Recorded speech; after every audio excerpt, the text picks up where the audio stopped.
Hey, hi, hello. Welcome to Diana Emerson. Today we're listening to Insect Clues.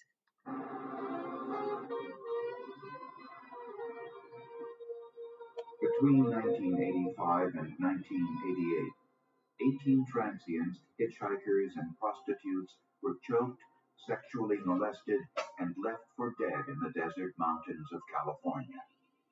The only witnesses, the insects of the desert. And they also turned out to be extremely important pieces of evidence.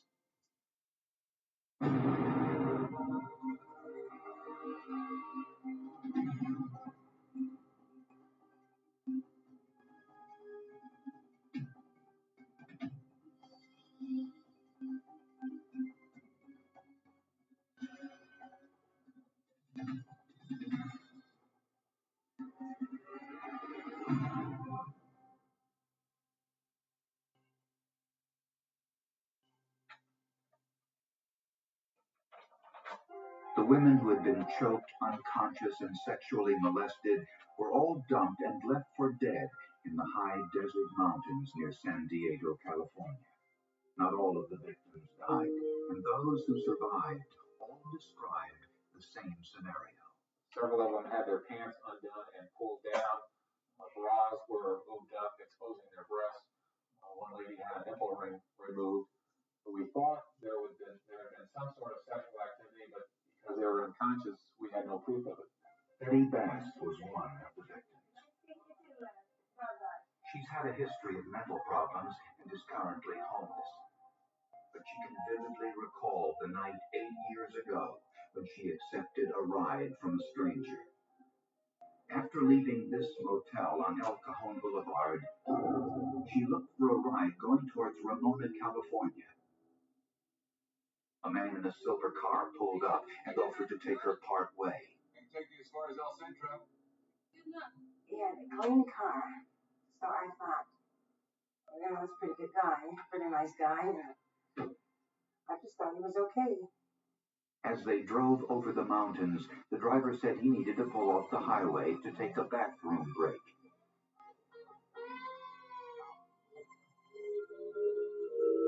When the driver walked around the car, he asked Betty to grab something from the back seat.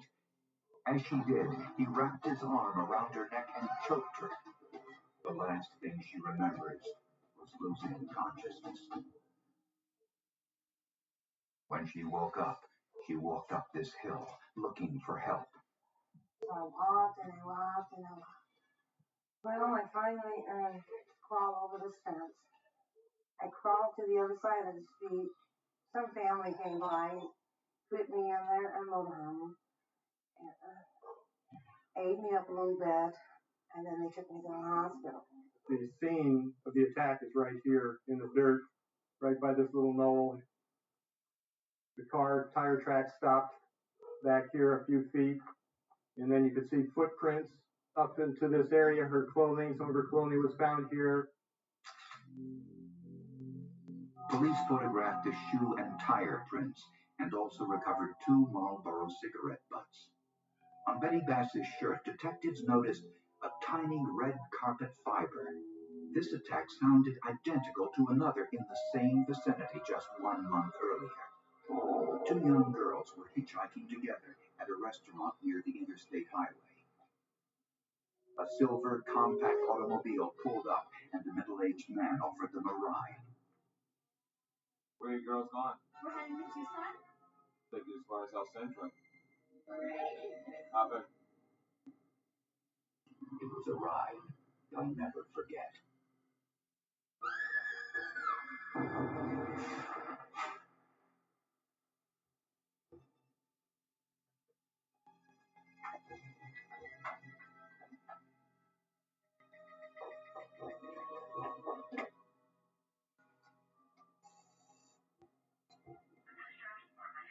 That was my friend. He drowned her. You remember who he is? The guy who picked us up hitchhiking. This girl was fortunate. She survived her attack, and her friend, whom she feared was dead, was later found in the desert, frightened but alive. The victims all provided a similar description of their attacker. He was about early 40s, short hair, blondish grayish color, glasses. That's how they all described him. Obviously, these were people who are going to take rides from anyone, but many of them told us that they felt comfortable getting in the car with him. And there were other similarities with all of these attacks. The things he said to these women, it was almost like he had a script. It was almost the same type of scenario. I can only take you 40 miles. I'm only going to El Centro. The type of people he was victimizing were the vulnerable people in society. Some people who were having mental problems, drug addicts, street people, hitchhikers. Police had a description of the suspect, some tire tracks, and shoe print evidence, but little else.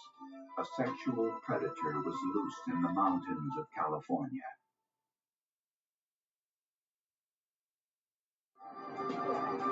San Diego's El Cajon Boulevard, where prostitutes, runaways, and transients had congregated for years. The reason? Location. It's close to a highway entrance ramp, convenient for hitchhikers looking for a ride.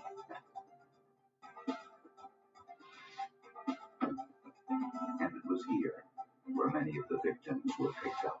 We had a series of live victims, and we also had dead victims out there who we thought were part of the pattern.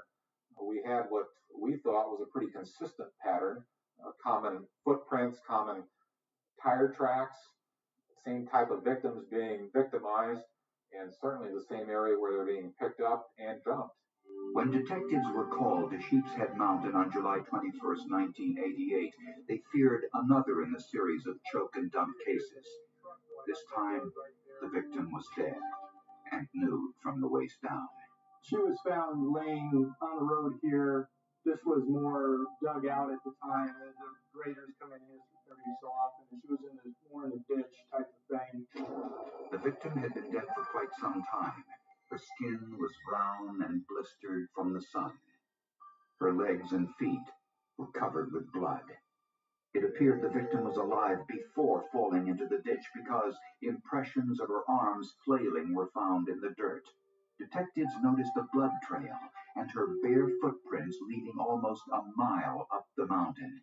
At the top of the mountain, detectives found a pair of shoes, some clothing, 2 sets of footprints, and signs of a struggle.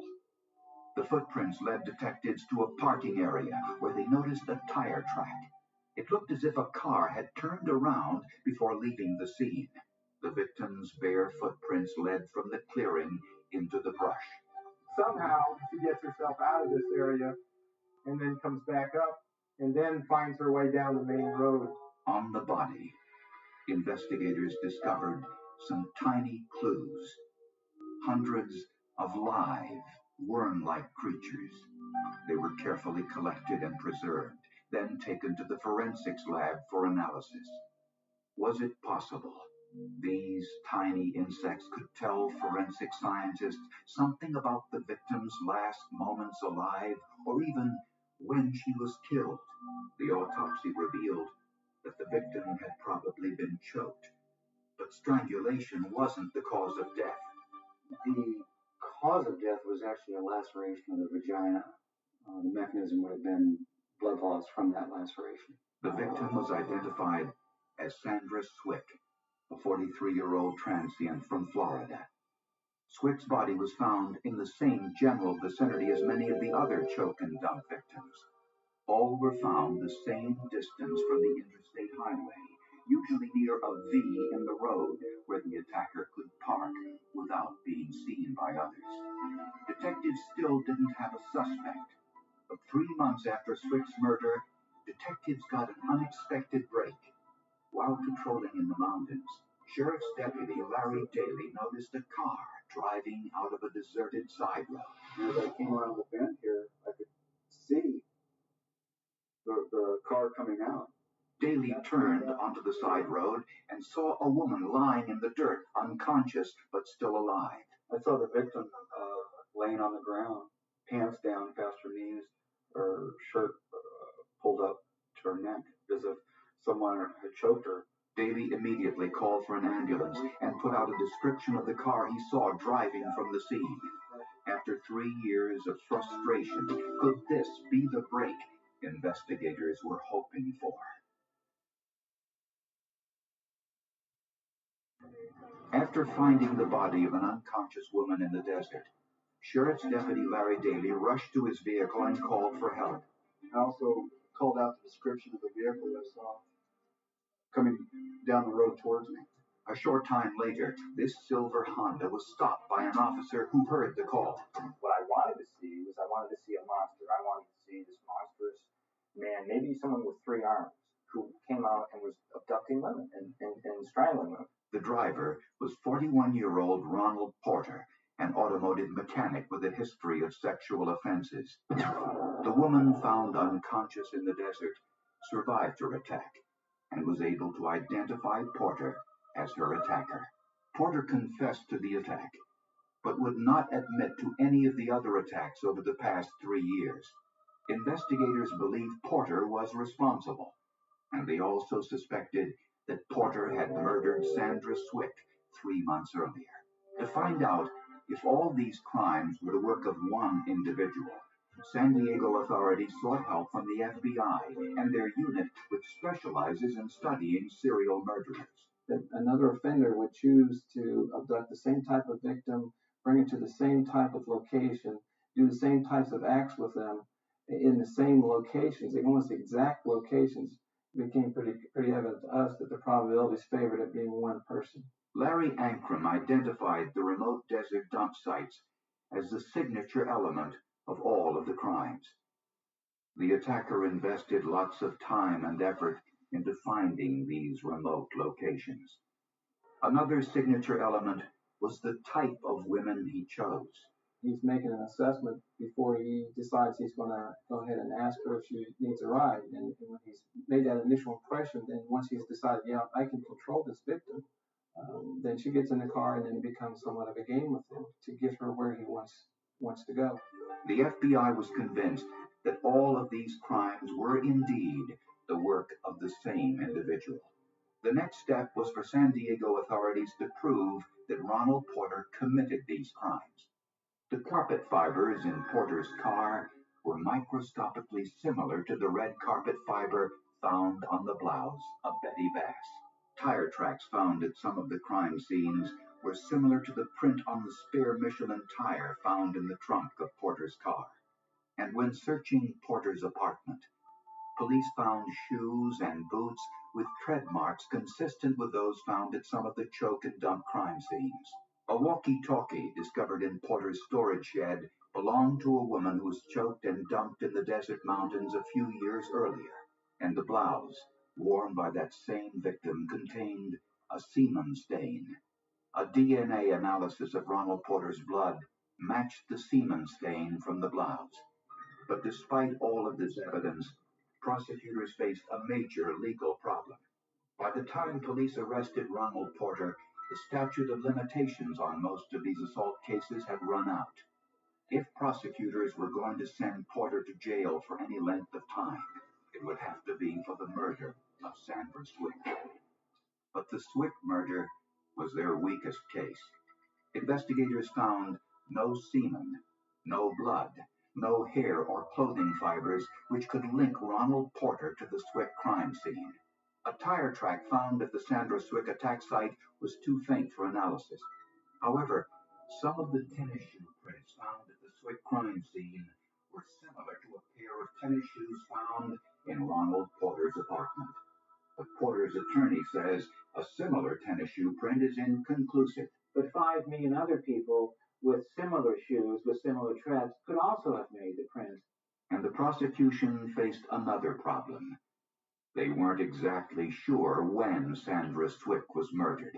Time of death determination by a pathologist is a very inexact science, if it's a science at all.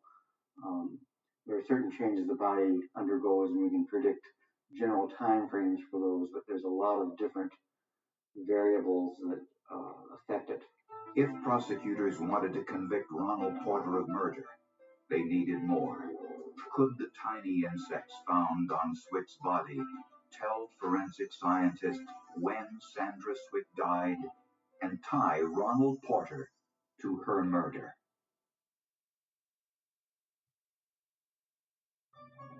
When detectives found Sandra Swick's body on Sheepshead Mountain, it was badly decomposed. The hot desert air and sun had taken its toll, and hundreds of tiny worm-like creatures were feeding on her decomposing flesh. Investigators wondered if these tiny creatures might offer some clues about when Sandra Swick died. Detectives collected about 100 of these creatures and sent them to the laboratory of David Faulkner. He's a forensic entomologist, an expert on insect activity on dead bodies. They can tell you lots about where they've been, where the victim's been, how old the victim is, conditions of the body following death. And those are the things that are interesting. Faulkner's first task was to determine the age of these creatures, or maggots as they're called, so he preserved some in alcohol at the exact stage of development as when they were found. Eventually, the maggots would shrink and develop a hard shell, and a week later emerge as a winged adult. Once Faulkner had an adult, he could compare it to the hundreds of different flies which inhabit the California desert where Swick's body was found. After hours of study and analysis, Faulkner identified them. The flies were sarcophaga, also known as flesh flies. Other things this particular group of flies will do is they'll fly in very bad weather. So if it's foggy or rainy or overcast, they'll be active and they'll be searching out a potential host. Whereas other flies will probably settle and wait until the sun comes out or until it gets warmer. Once Faulkner knew they were sarcophaga, he could study the exact time frame of their life cycle. The preserved specimens were in their third or final stage of larval development. Once you have them identified, you know what stage of development the most developed ones are. Then you go backwards and say, okay, this was the temperature regime at that time. This is how long this particular insect takes to develop to this stage. Therefore, that body was available to these insects for this amount of time. Usually, that indicates how long a person's been dead. In normal weather conditions, it takes a week for the baby maggots to develop to their third stage, but the weather conditions in the desert are far from normal. During the week Sandra Swick's body was discovered, the daytime temperatures averaged 92 degrees. In 92-degree weather, it would take only 3.5 days for the freshly laid maggots to develop to their third and final stage. And Faulkner was able to tell investigators something else. The sarcophaga never deposit their maggots in the dark. They only do so in daylight. This meant that Sandra Swick was still alive when the sun set on Sunday evening, July 17th. But she was dead by daybreak on Monday morning, July 18th. At the first sign of light, these flesh flies were attracted to the chemical scent of Swick's decomposing flesh and immediately laid their maggots. The maggots would not have been as developed if she had been alive longer. If she had been alive Monday afternoon, Monday evening, there's no way that these flies under those temperature conditions could have developed to that stage. Faulkner's conclusions provided police with a scientific time frame for Swick's murder. Now, detectives could investigate Ronald Porter's whereabouts during the time of Swick's death. Porter worked as a mechanic at this automotive chain store. When his timesheets were subpoenaed, they revealed he was not at work on Sunday, July 17th. In addition, Porter provided no alibi regarding his whereabouts on that day. And it matched up. We had a time period where Ron Porter was available to drive from north part of the county down to pick up Sandra Swick and transport her to East County. Based on the insect clues and the similarities between the Swick murder and the other cases, Ronald Porter was charged in the murder of Sandra Swick. Prosecutors believe Ronald Porter picked up Swick as she hitchhiked somewhere near an entrance ramp to Interstate 8. I'm going to Florida. Jump in. It can take you about 40 miles to El Centro. That'd be great. How you doing? Good. As the car traveled east into the mountains, Porter pulled off the main highway onto a dark, deserted road. He may have used some excuse, as he did in other cases, possibly the need to take a bathroom break. As he walked around the back of the car, he he surprised Swick from behind. Grabbing her around the neck in a military-type chokehold, he pulled her from the car and choked her until she was unconscious.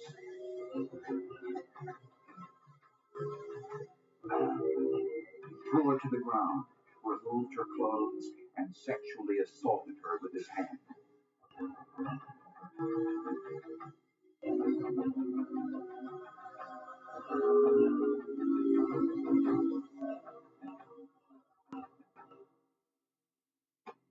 He then returned to his car and fled. Sometime later, Swick regained consciousness. Dizzy, disoriented, and bleeding heavily from the attack, Swick walked barefoot down the dark, deserted road, walking almost a mile before collapsing. The blood trail was almost 1 mile long, and she bled to death from lacerations suffered during the assault. Her death had to be a tough one. Very difficult, long, dying process that she went through. And the insect clues were able to provide detectives with the time of death, something they were unable to determine by any other means. Find the defendant, Ronald Elliott Porter, guilty of the crime of murder. Ronald Porter was convicted of second-degree murder in the death of Sandra Swick and was sentenced to 28 years to life in prison. Ronald Porter continues to maintain his innocence.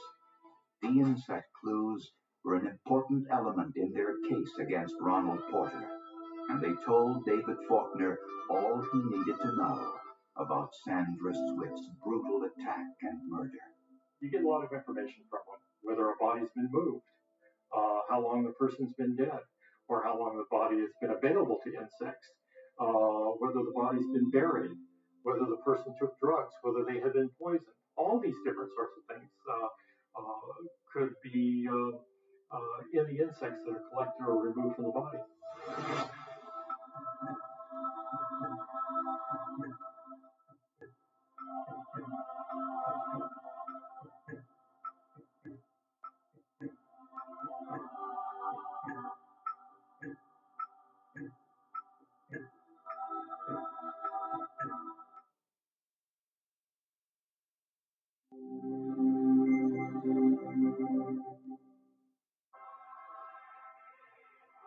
For 18 years, a mass murderer successfully eluded the FBI.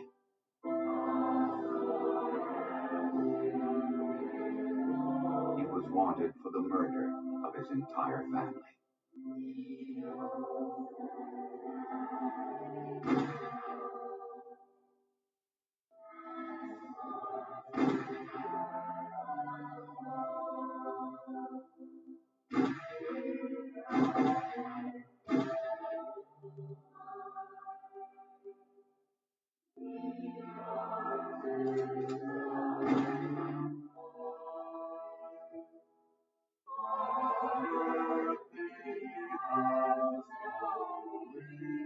This is how art and science led to his capture.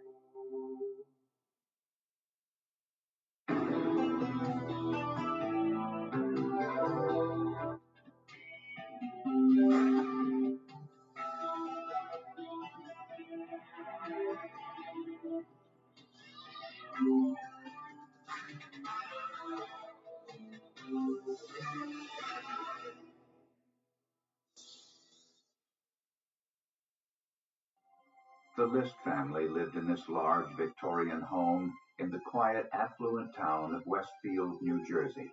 John List was a 46-year-old accountant. He and his wife, Helen, had been married for almost 20 years. They had 3 children, 16-year-old Patricia, 15-year-old John, and 13-year-old Freddie. John List's elderly mother, Alma, also lived with the family in her own separate apartment on the 3rd floor. The List children attended local schools and were all active and popular. John List was a devout Lutheran and taught Sunday school. In the fall of 1971, the List house stood empty. The family was away visiting a sick relative. But when a month went by with no signs of activity, Neighbors grew suspicious and decided to call the police. They felt that something was wrong and they asked us to check the house, which we did. When police arrived, they entered the house through an unlocked window. The house was cold and there were no signs of activity, but they heard music. Like a funeral dirge type music that was very disturbing to the officers who were in there. The police also noticed the faint smell of decomposing flesh. They found the source in the ballroom. 4 bodies, each lying on a blood-soaked sleeping bag, lined up neatly, side by side. The victims were identified as Helen List and her 3 children. All had been shot to death at close range. Police noticed a blood trail on the floor, indicating that Helen and the children were shot in the kitchen, then dragged into the ballroom. In the kitchen, police found bags full of blood-soaked paper towels and a bloody mop, evidence that the killer cleaned up after the murders. Police searched the rest of the house. Upstairs, on the 3rd floor, they made another chilling discovery. A 5th body, 84-year-old Alma List. She had been shot in the head. In the den, police found 2 guns and a letter addressed to the pastor of the local church the List family attended. I know that what has been done is wrong. I'm sure many will say, how can anyone do such a horrible thing? Mother is in the hallway in the attic. She was too heavy to move. The letter was not only a confession, but an explanation. It was signed by John List. List had recently lost a lucrative banking job, was having money problems, and feared his family would have to go on welfare. And he had other concerns. As a devout Christian, List feared his family was turning away from a Christian life and would eventually stop going to church. He disapproved of his daughter's growing interest in an acting career, a profession he considered to be immoral. In the mind of John List, there was only one place he could send his family to save their souls. At least I'm certain that all have gone to heaven now. The letter provided some details of the murders. That it took longer for his oldest son John to die. He was riveted with bullets until List was satisfied the child was dead. John got hurt more because he seemed to struggle longer. John List's confession also described his last moments alone with his family. I said some prayers for them all, from the hymn book. That was the least I could do. When news of the murders broke, neighbors told police that the mild-mannered accountant was an odd, reclusive man with very few friends. 2 days after the bodies were discovered, police found List's abandoned car in a parking lot at JFK Airport in New York. The date on the parking voucher was November 10th, but there was no evidence List had taken a flight. But police knew, wherever List was, he had a 1-month head start.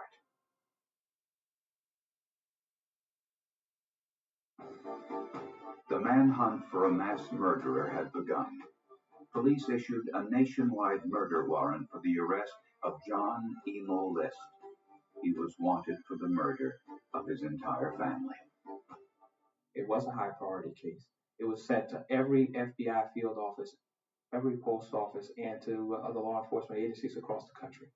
A ballistics report confirmed that the 2 guns found in John List's desk were the weapons used to kill his family. Autopsies revealed that the victims had been shot in the head. The victims had been dead about a month when their bodies were discovered. But where was John List? There had been 2 schools of thought. One was that he had committed suicide after committing the homicides, and the other was that he was living somewhere out around the Midwest. Once in a while, you get a sighting, a List sighting. You get a report that they saw a guy in Alabama who looked like John List because the FBI kept information. John Emil List would elude authorities for 18 frustrating years, despite efforts by investigators to keep the murder case alive through the media. We would call the newspapers and we would insist that they keep it alive on the 5th anniversary, 6th anniversary, the 15th anniversary. We kept it alive. Then detectives had an idea. Tonight on America's Most Wanted. The television show America's Most Wanted has led to the capture of some of the FBI's most celebrated fugitives by generating phone tips from viewers. One night watching TV, we watched America's Most Wanted, and I thought this might be a very interesting case for them to take on. If we were successful in getting the List case aired, someone out there would recognize him and would make that telephone call. Detectives convinced America's Most Wanted to do an episode on the John List murders, despite the fact that the case was almost 2 decades old. I said, this is a guy I'd like to see caught, and we decided to do John List. But there was a problem. At the end of each episode, viewers see a photograph of the wanted person, but the most recent photo of John List had been taken years before the murders. What would he look like almost 20 years later? The John List murder case would now enter the highly specialized world of forensic sculpting. I had been involved in the battle for missing children's rights for years, since the murder of my son in 1981, and I had come across Frank Bender over the years as a renowned forensic reconstruction artist. Forensic sculptor Frank Bender reconstructs faces to help police track down aging fugitives or identify decomposed bodies. Part art, part science, part intuition. This is the skull of an unidentified individual police found in a field. To make an identification, they would need to see her face. I work with physical anthropologists. I work with odontologists, forensic dentists, in other words, pathologists, detectives. When going from skull to face, Bender refers to special charts that measure facial tissue thickness based on race, age, and gender. Using these measurements as guidelines, Bender calculates the proper thickness of the skin in order to mold the shape of the face with his clay. More important than the facial tissue thickness is paying attention to the forms in the skull, the nuances, the differences, the asymmetry. What makes this skull different from the others? And they're all different. Bender then makes a fiberglass bust from the mold. On the right, Bender's forensic bust of the skull found in the field. On the left is a photograph of a teenage girl who had been missing and was then identified from Frank Bender's bust. Bender's extraordinary talent to put faces on the dead would now be applied to the living, an aging mass murderer. America's Most Wanted asked Frank Bender to add 18 years to the face of John List. The stage was now set to pump new life into an old murder case.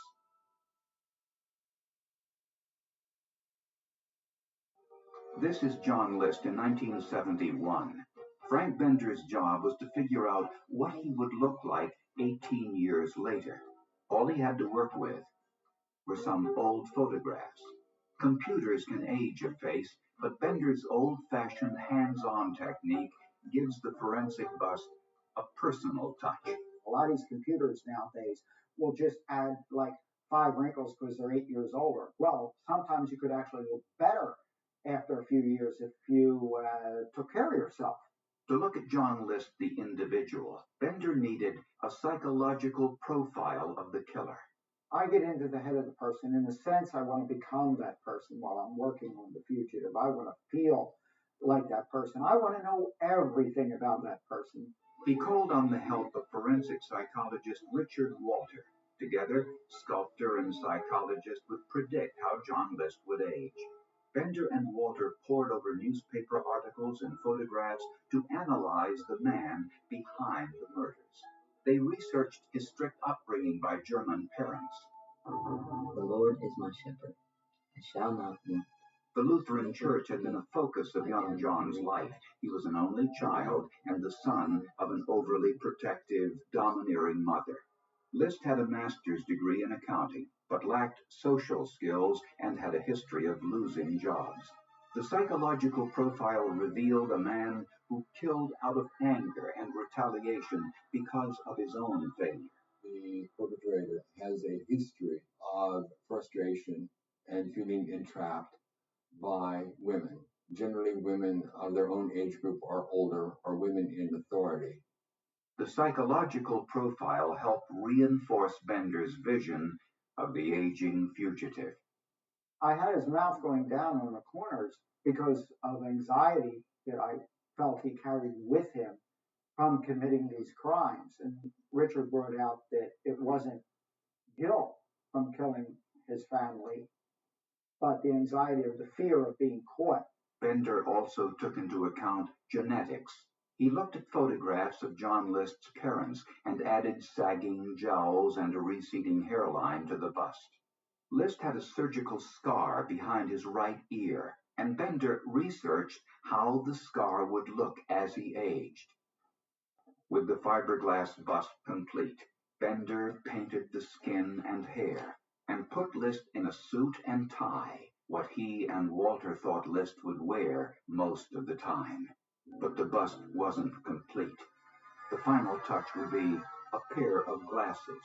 Walter was certain List wasn't vain enough to wear contact lenses, and Bender predicted List would be wearing a different style of glasses than those he wore at age 46. Bender was convinced List would want to hide the fact that he was a failure by wearing glasses with dark, thick frames. To look more intelligent, more important than he really was, and this was through the help of Richard Walter's profile. Bender looked through dozens of pairs of used glasses and found the perfect pair to use on the bust. The painted face with the downturned mouth, sagging jowls, receding hairline, and aging scar now looked out from behind dark, thick frames. The forensic bust was complete. Tonight on America's Most Wanted. Now tonight's first case, the oldest we've ever pursued on America's Most Wanted. On Sunday night, May 21st, 1989, America's Most Wanted aired the episode on the List murders. From this angle, notice. In Denver, Colorado, a family recognized the face of a mass murderer.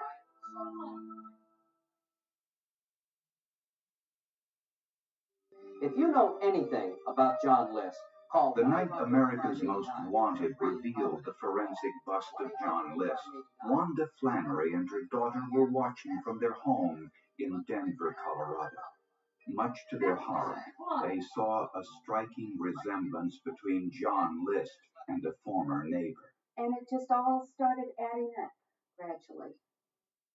That he was an accountant and a Lutheran, and that he had a scar behind his ear, and that he was well put together and classy dresser. By the time they got to the sculpture, I was convinced it was him. To look at it, you would have known. And the clincher for me was the glasses and the jowls. We said, oh my God, that's Bob Clark. Bob is John List. We've got to call. Wanda Flannery told the FBI that her former neighbor recently moved to Richmond, Virginia, and was using the name Bob Clark.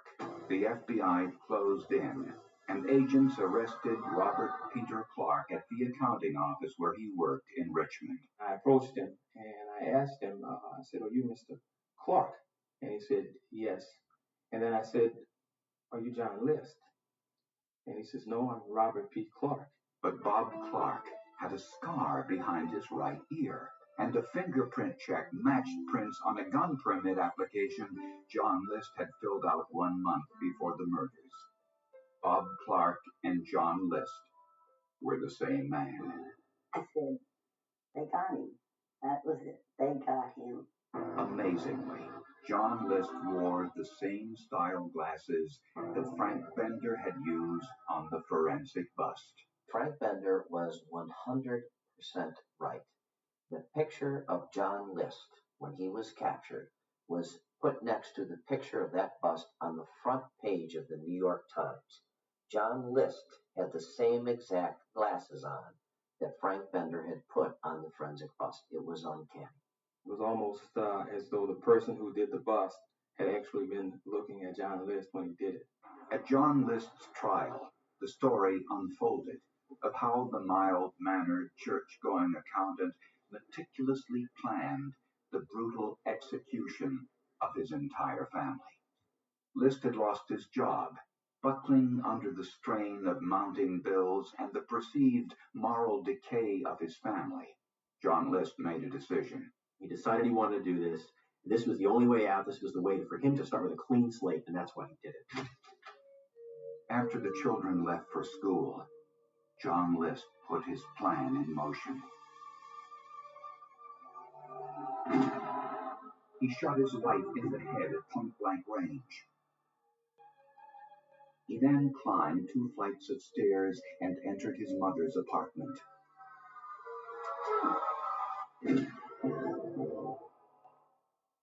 He left his mother's body upstairs, but placed his wife's body on a sleeping bag and dragged it to the ballroom. He then cleaned up the blood. Later that afternoon, as the children arrived home, he murdered each one.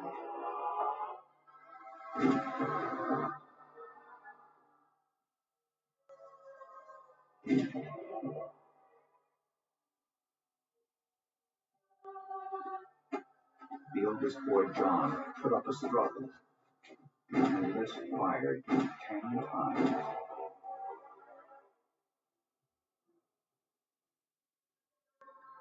He dragged the children's bodies to the ballroom, lined them up on sleeping bags next to their mother, and cleaned up more blood. The List family morgue was now complete. With the executions over, List said a prayer, then wrote the letter to his pastor, confessing to the murders. He lowered the thermostat to slow the body's decomposition, turned on the radio to a classical music station, and began his life as a fugitive. Before the bodies were even discovered, List made his way to Denver, applied for a new Social Security number as Robert Peter Clark. In time, he made friends with his neighbor Wanda Flannery, rejoined the Lutheran Church, and married Wanda's friend, Dolores Miller. His new wife never suspected a thing. List told her his first wife had died of cancer and that he had no children. I do not believe it. I love my husband very deeply. I do not believe this is the same man. The couple eventually moved back east to the Richmond, Virginia area, where List found an accounting job. Richard Walter's psychological profile accurately predicted almost every aspect of John List's flight from justice. What was he doing when they caught him? He was a CPA. He was still a volunteer in the Lutheran Church. A guy that kills his own mother, kills his own wife and his 3 kids, is still volunteering in the Lutheran Church. He was still the same creature that he was when he killed those people 18 years before. Nearly 20 years after the brutal murder of his entire family, a jury found John List guilty of 5 counts of first-degree murder and sentenced him to life in prison. John Emil List will be eternally synonymous with concepts of selfishness, horror, and evil. He is a man who could coldly, calculatingly, and cunningly conceive and carry out a cowardly plan to assassinate each of his 3 children. I was just thrilled that the merger then between psychology and sculpture worked. It was an invaluable tool in making a determination of how the guy would probably look, and it was just uncanny as to how close the sculpture was to the actual man. I really paid attention to, I think, as much information as I had about John List and what he was about. I truly believe if it wasn't for Frank Bender, John List would still be at large. But finally, we brought John List to justice.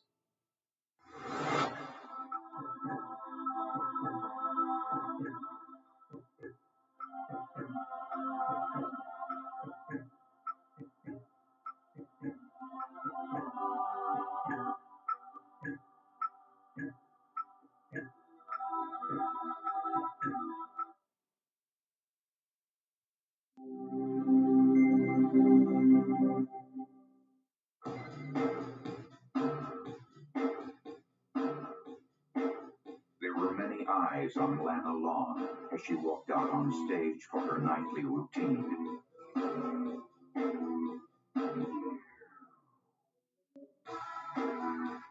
She was a popular performer at the Sly Fox Lounge, a club well known for beautiful exotic dancers.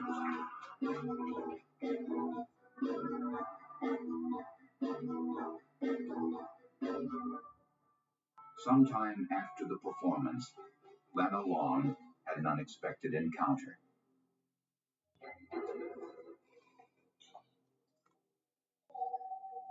The crime committed that night might have gone unsolved had it not been for a common thread.